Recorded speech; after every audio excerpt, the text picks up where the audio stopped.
President Trump is urging Iranian anti-government demonstrators to keep protesting, promising help is on the way as thousands are feared dead in this violent crackdown. As the phone lines opened back up, sources told CBS News at least 12,000 people have been killed, but that number could be as high as 20,000.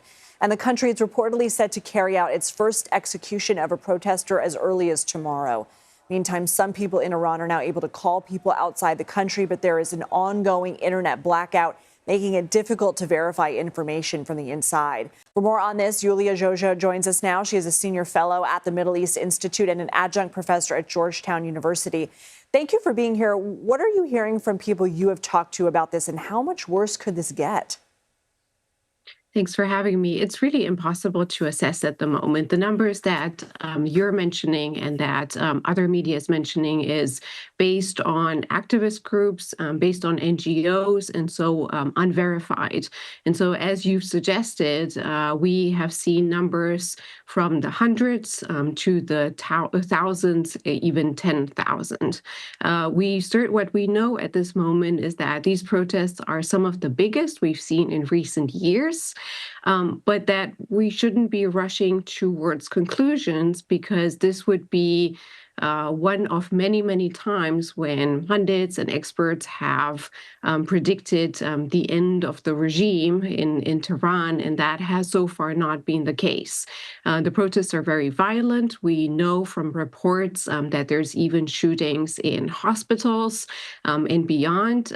We know that the protests are now across the country. They've been lasting for several weeks now, but we do not know where this is leading. The unprecedented element here, I would say, is where the United States is weighing in. And we've seen, and you've quoted President Trump mentioning support for protesters. That's something that we haven't seen here from Washington in a very long time. What more can you tell us about how difficult it has been to get information and on what exactly is going on, and paint the full picture? Well, the blackout is the most central problem here, and so that's also kind of a technical issue. When you try to reach people by phone, that puts people at risk in Iran because the government has expanded. It's also an important aspect over the last few years, its capabilities to monitor people and survey people with technology mainly provided by China and Russia, Iran's most steadfast and most powerful backers. And so calling people puts them at risk. There is an internet blackout going on almost entirely across the country for several days. And we've seen Elon Musk's Starlink intervening on behalf of protesters in Iran in a similar manner as they have been helping in some contexts in Ukraine. But Starlink, for the first time in its history, has been blocked in this case by the Iranian regime, again aided with technology provided by China and Russia. And so partially it's impossible technically to reach people, and partially that's also something to take into account for us here trying to engage with Iran. It's putting people significantly at risk. All right, Iulia Joja, thank you for the update. All right, let's turn to the anti-government demonstration sweeping across Iran. CBS News has learned President Donald Trump is weighing new military operations to respond to those crackdowns. Now, the plans on the table could range anywhere from military, cyber, and even psychological missions. Trump's national security team is set to meet and discuss that sometime today. Meanwhile, on the ground in Tehran, thousands continue to demonstrate in all of Iran's 31 provinces, and according to a UN rights office, hundreds have been killed. CBS News asked Iran's exiled crown prince about the rising death toll. Here is what he had to say. This is a war, and war has casualties. In fact, in order to preserve and protect and minimize the death toll, minimize innocent victims yet again be killed by this regime, action is needed. CBS News senior foreign correspondent Holly Williams is in neighboring Iraq with the latest. An Iranian official says the death toll in the protest is around 2,000, according to the Reuters news agency. But that official apparently blamed, quote, terrorists for the deaths, despite videos that appear to show Iranian security personnel opening fire on the protesters. Now, we cannot independently verify the number of dead, but President Trump has repeatedly threatened to hit Iran very hard if protesters are killed. US officials told CBS News that Trump has been briefed on an array of options, not just military strikes against Iran, but also cyber operations and psychological campaigns. Last night, the president announced a new 25% tariff on any country doing business with Iran. The Iranian government organized its own mass rallies yesterday, with a senior Iranian official calling President Trump delusional and arrogant and warning that Iran will retaliate if the US takes military action. But behind closed doors, it seems that Iran is seeking a diplomatic solution to this crisis, with direct communications taking place between Iran's foreign minister and President Trump's special envoy, Steve Witkoff. Holly Williams, CBS News, Koya in northern Iraq. And for more on this, let's go live outside the White House to CBS News White House reporter Erin Navarro. Erin, good to see you today. So officials still say there is room for diplomatic negotiations in all of this, but is there a meeting on the books between U.S. and Iranian leaders to talk this out? Mugo, good to be with you. At least getting that meeting into work seemed to be something at the beginning of today was, being discussed. But President Trump seemed to pour cold water on that with a new Truth Social out earlier this morning. In it, he wrote, quote, Iranian patriots keep protesting. You're seeing it now on your screen. Take over your institutions. He goes on to add, I have canceled all meetings with Iranian officials until the senseless killing of protesters stops. Help is on its way. President Trump did not take questions on this when asked by reporters here at the White House before he left for Detroit. He may speak to reporters on Air Force One en route to Detroit. But, President Trump originally had kept these diplomatic channels open, and that was also the message coming out of Iran.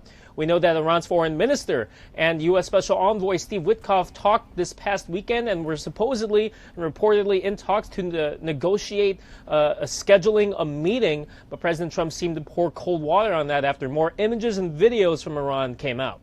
CBS News Middle East reporter Courtney Kealy joins me now. So, Courtney, what would a meeting between U.S. and Iranian officials look like, and what would they negotiate over? Well, that's the big question. And we know that Israel and the U.S. would be ready to launch airstrikes, for instance, at their ballistic missile program.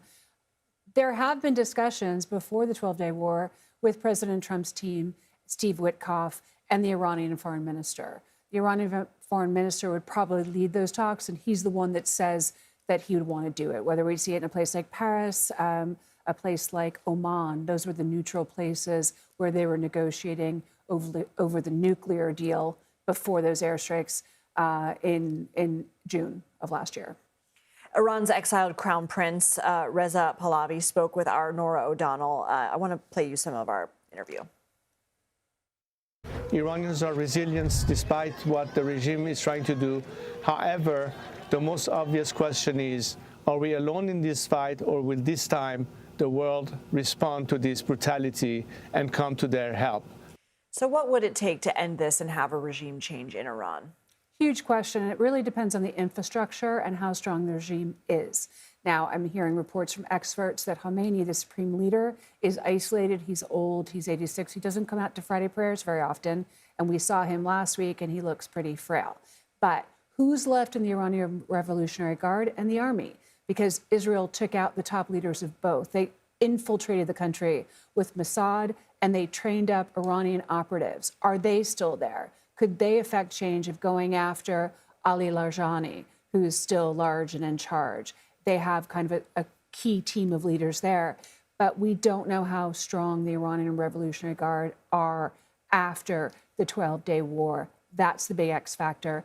That's what we're waiting to hear. Right now, protests have gone quiet because of the bloodshed of the last couple of days. We're looking at a lot more than 500 killed, most likely. Courtney Kealy, thank you. CBS News White House reporter Olivia Rinaldi joins us now. Olivia, do we have any more details on what options President Trump is considering when it comes to Iran?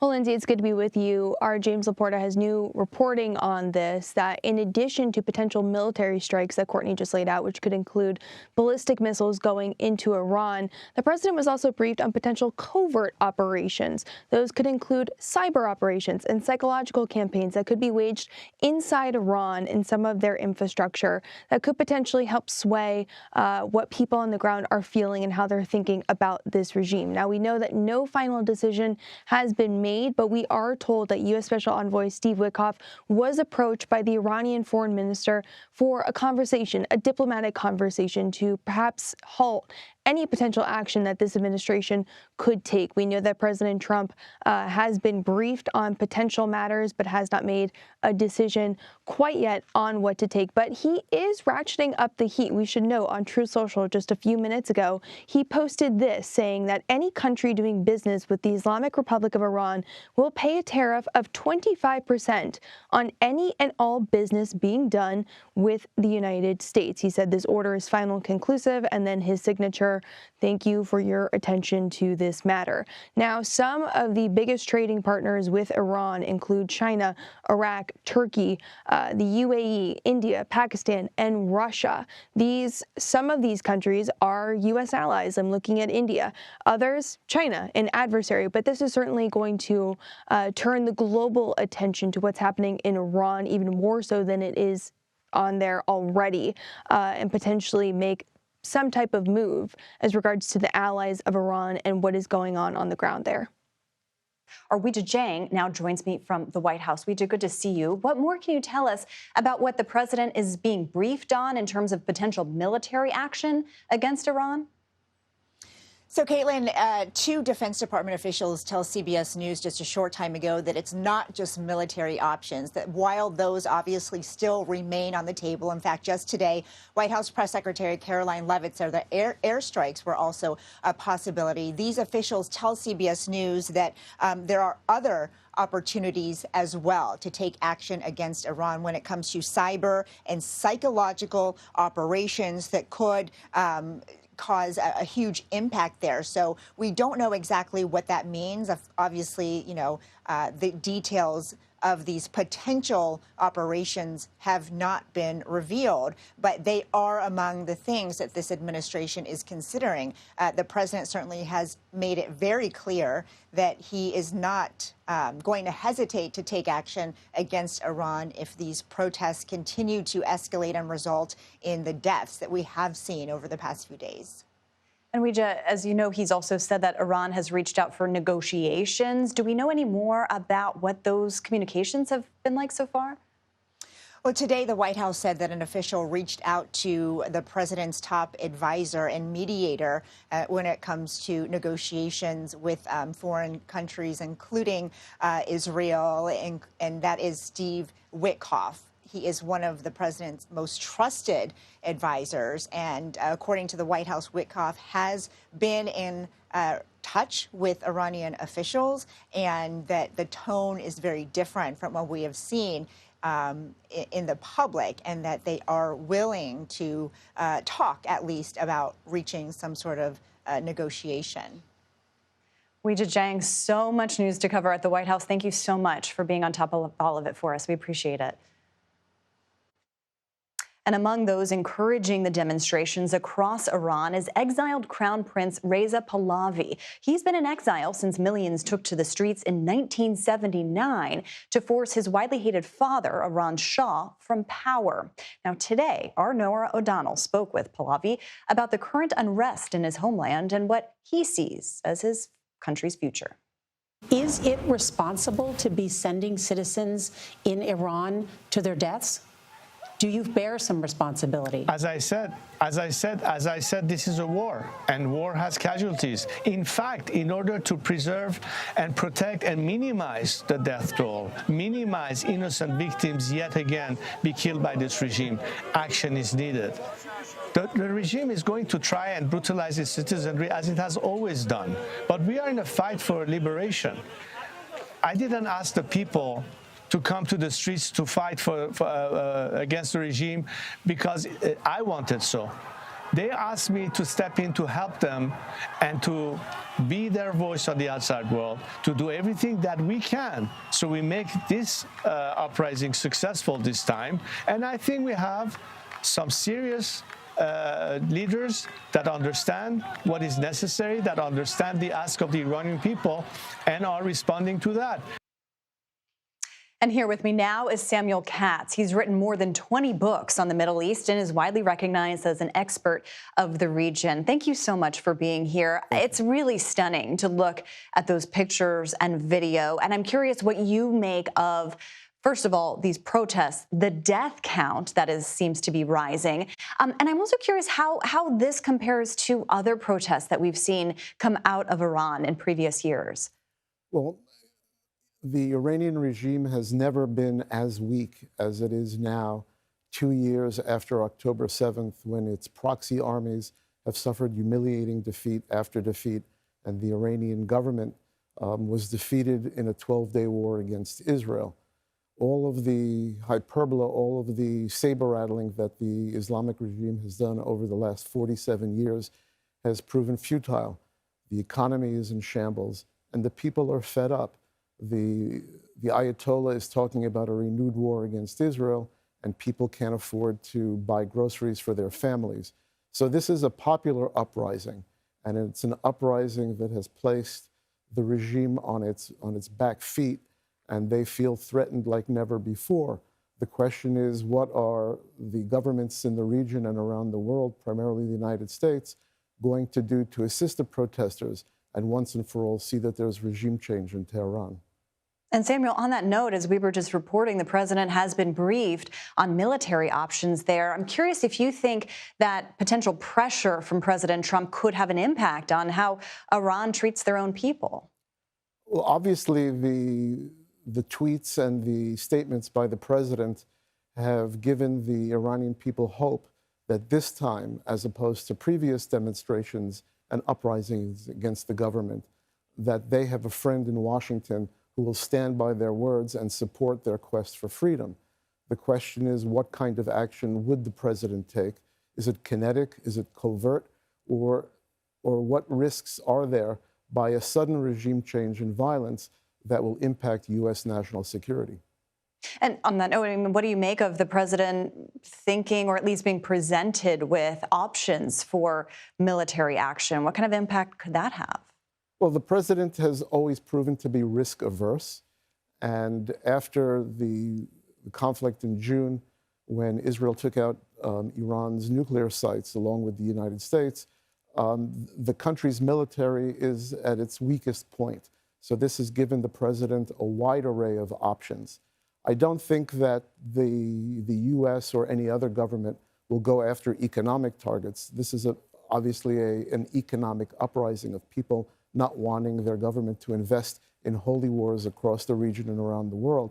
But there are other options available: the Revolutionary Guard, the internal security apparatus, and any other symbol of Iranian rule that would embolden the people to increase their protests around Tehran and the other 31 provinces in the country. And how do you think this would affect the overall stability of the Middle East at this point? Well, Iran has been an unstable delivery system since the revolution in 1979.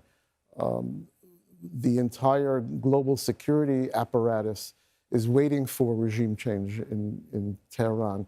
Iran and its proxies have been responsible for hundreds of thousands of deaths around the region. They have led to wars, conflicts, and suffering by people across the Middle East. So it has always been assessed that once there is regime change and a stable government, one that doesn't export terrorism as a natural resource, comes to power in Tehran, that global security and stability will be increased. All right, we will be monitoring this. Again, just stunning pictures. Sam Katz, thank you very much for explaining all of that to us. We really appreciate your time. CBS News senior foreign correspondent Holly Williams has more from northern Iraq.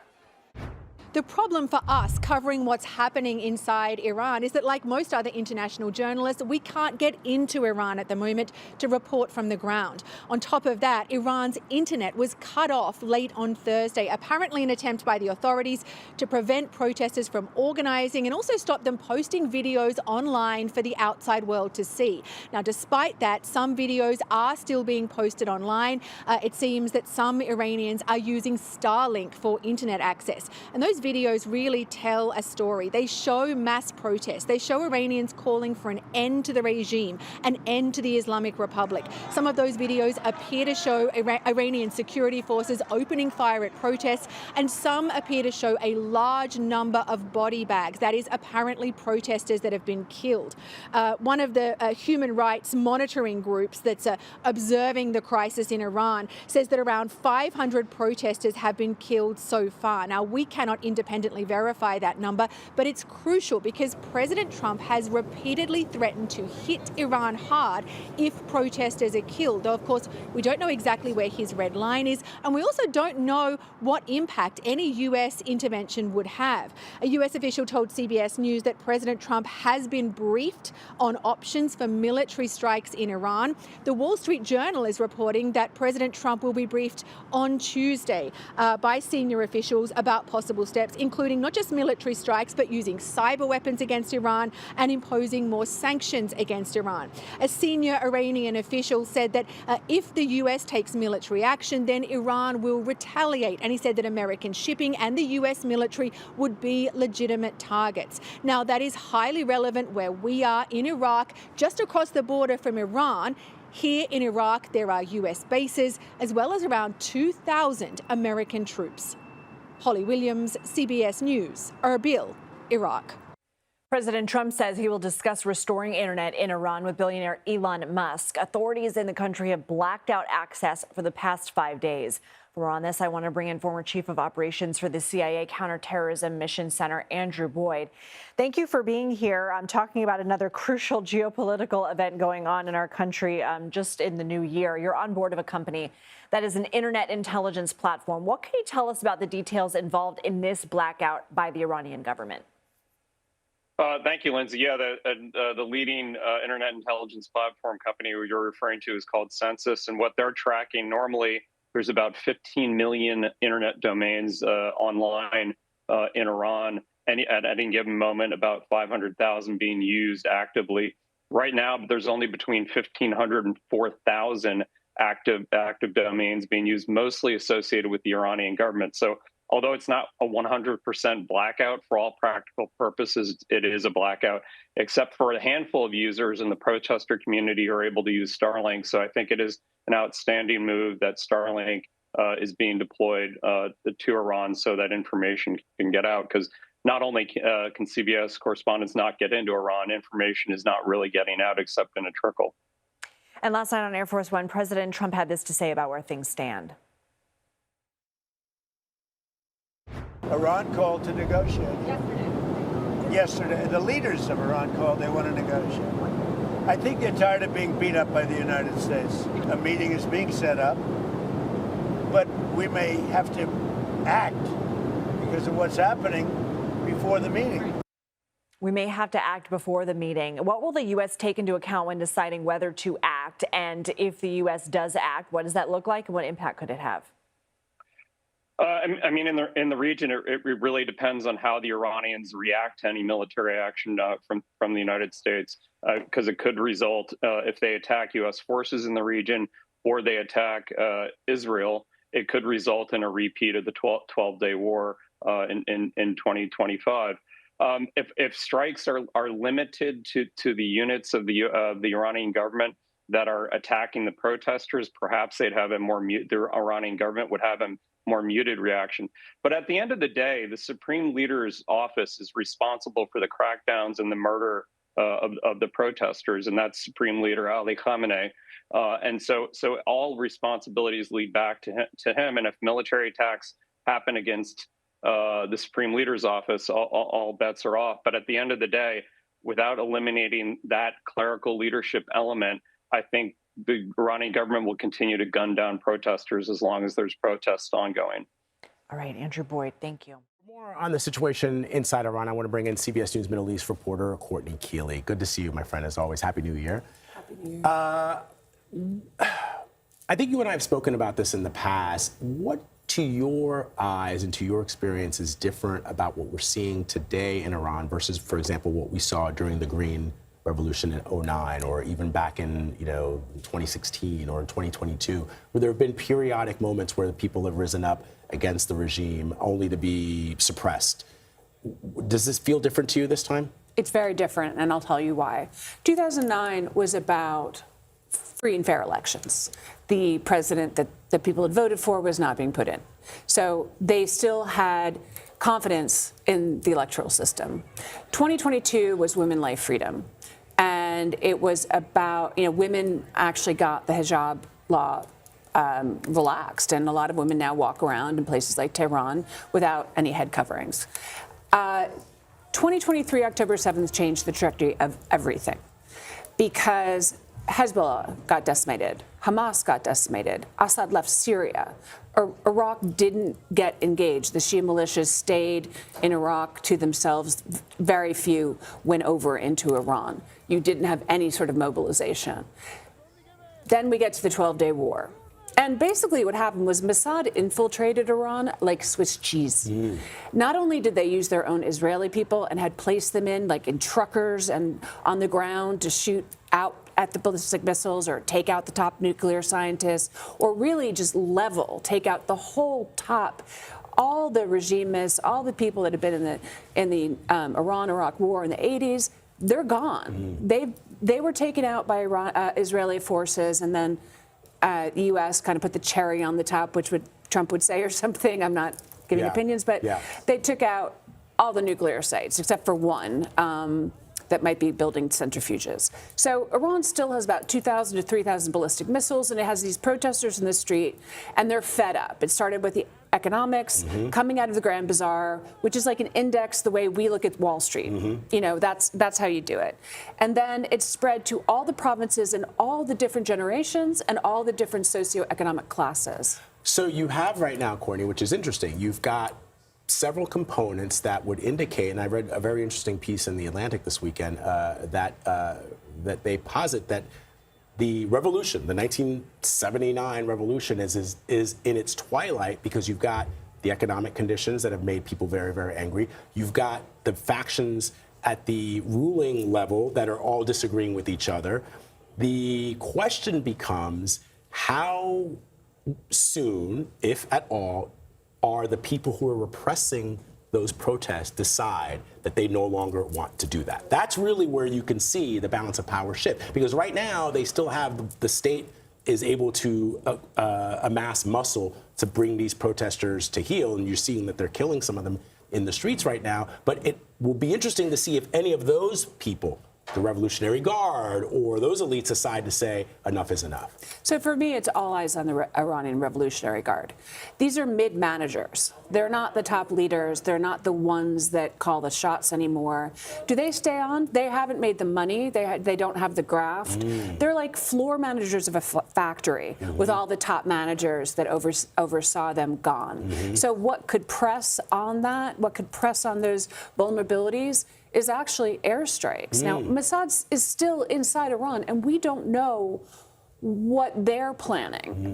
It's quiet in Israel. We hear what President Trump has been saying now, that likely a red line has been crossed. Remember the red line from Obama? Yeah. This is his legacy. He was very proud of what the U.S. did in when they took out the nuclear sites, if you remember. And what they did was they used B-2 bombers. They did not use carriers. So there's all these reports of there are not enough USS carriers in the region. They still have the Fifth Fleet in Bahrain. But they flew bombers, and they also flew bombers with a head fake. They moved one way and the other. And they also had Israeli Mossad and Iranians that had joined in the intelligence forces to take out the scientists and the Iranian Revolutionary Guard from the ground. So, okay, the president has said all options remain on the table, including those strikes. There's also cyber warfare that the United States can conduct. There's economic warfare. But if the president were to choose the military option, and the Revolutionary Guard then capitulates, what happens next? I mean, we have Holly reporting from Iraq. You've reported from the region. We all saw what happened in the Middle East. Saddam Hussein gone, Iraq a mess. Muammar Gaddafi gone, Libya a mess. I mean, this is something that we've seen time and time again. In that vacuum, who steps in? I've seen tweets from the Shah, the former Shah's son, who still claims legitimacy to the throne of the Persian Empire. I'm ready to lead. What happens in that wake if what you're suggesting, the Revolutionary Guard decides to throw down their arms and join the people in these protests? So in these massive protests, there have been massive killings and arrests, and we've seen a 16-year-old's funeral. They shot at the people at the funeral in mourning. We know now a 26-year-old is slated for execution on Wednesday, his family has been told. So they're full on. The regime is not backing down. They've got their state-run protests on the street, on their state-run television. We've all seen this before.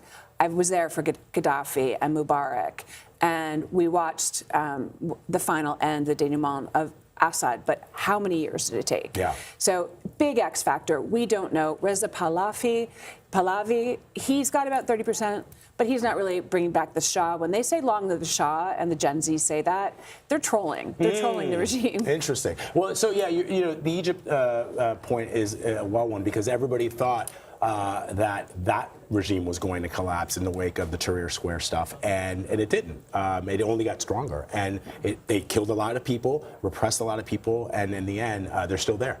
Right, so it'll be very interesting to see what happens, and it does sort of seem to hinge, though, on what the president decides to do. If he decides airstrikes, that's a game changer. Yeah, we have to wait and see. This is a real, white knuckling through this, and I'm seeing heartbreaking messages of people that can't reach their friends and family in Iran, and there are these memes where they're up against a wall, and then their people are against the wall, and there's a sign of connectivity and a sign of no connectivity. And somebody put this heartbreaking message: I just want to talk to you and send you a voicemail, but you're not going to hear it.